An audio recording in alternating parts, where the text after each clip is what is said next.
Could be a sign of higher wages and salaries. The Congressional Budget Office reports federal revenues are starting to surge, up some 18% in June.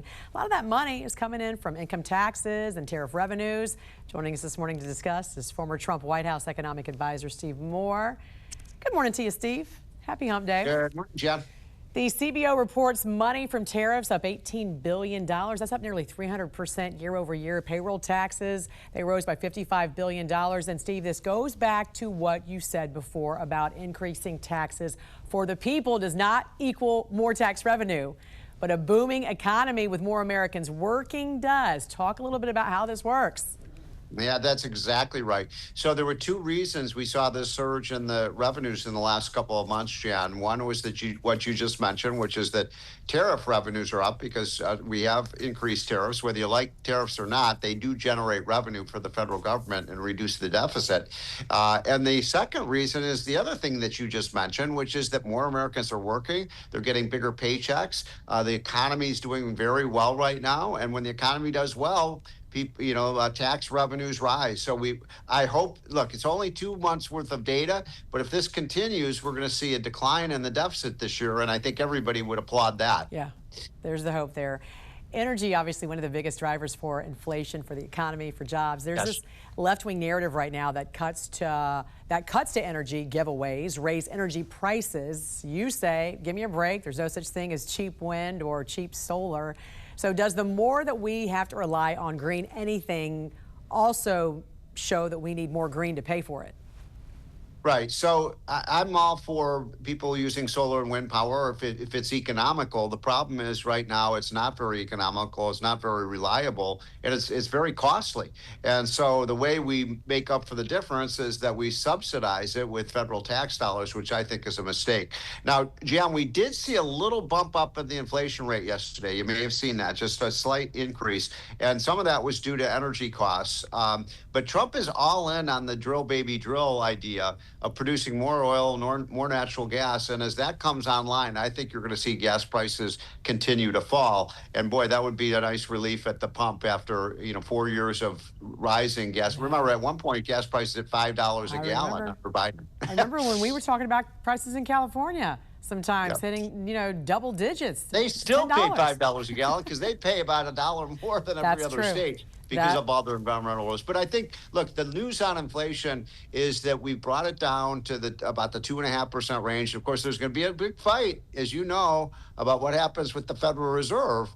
Trump is not happy with Jerome Powell. He wants rate cuts, and we'll see what happens at their next meeting. This is getting kind of interesting, right? It's this big fight, and you're hearing all this talk. He might resign. He might get fired. I got to ask you this, though. 12 members currently set national monetary policy within the Federal Reserve, including Jerome Powell. If he gets rid of Powell, are there enough members that would lower rates? This is a real scandal, this massive amount of money that's being spent on this ornate Federal Reserve building. You would expect that if any agency in Washington were going to kind of watch the money and make sure they're not spending it extravagantly, you would think it would be the Federal Reserve Board. But that's not the case. And you're talking about, I want to back up here. You're talking about the $2.5 billion in renovations to the headquarters, right? That they're calling the Palace of Versailles. Okay. Yeah, this is a $2.5 billion, not million, $2.5 billion $2.5 billion renovation of the Fed office building with marble staircases and waterfalls and water fountains and things like that. We're running a $2 trillion deficit right now. Maybe they should be a little bit more sensitive about how much they're spending. People are angry about this, Jam, because it just shows Washington is wasteful in the way they spend. Are there other members, though, on board that you think would lower rates even if he did get rid of Powell? What's your thoughts on that? Well, Trump is certainly going to replace Jerome Powell. The only question is when.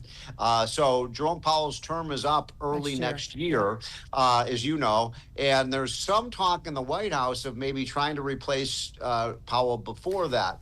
Now, the legality of that is murky. Some scholars say that he could do it. Some say he can't. I tend to think that he's going to wait out Powell, and he's going to wait till next year. But Here's the thing. I think he's going to announce a replacement sometime in the weeks or months ahead. And that'll put more pressure on Powell to resign. The reason I'm asking you this is because you tweeted Federal Reserve employees donated 92% of their $700,000 in political contributions to Democrats during the 2024 cycle. And you asked the question, does that sound nonpartisan?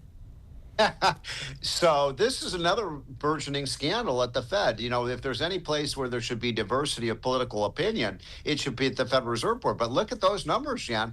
80 to 90% of the political contributions of the people at the Federal Reserve Board are giving money to Democrats. I mean, and look, people should be able to give money to whoever they want to, but you think you'd have a little more diversity in political opinion. Right. And this is one of the reasons Donald Trump thinks the Fed is out to get him. Do you think they should be able to, though, if they are on the Federal Reserve and they're supposed to be nonpartisan? Because that clearly shows a little bit of bias. Yeah, I do think they should, but I think that the Fed Reserve should hire Republicans and Democrats and independents. And you need the left loves to talk about diversity, right? That's one of their favorite words. But there's no diversity of opinion at the Federal Reserve Board when you get 90% of the money going to Democrats.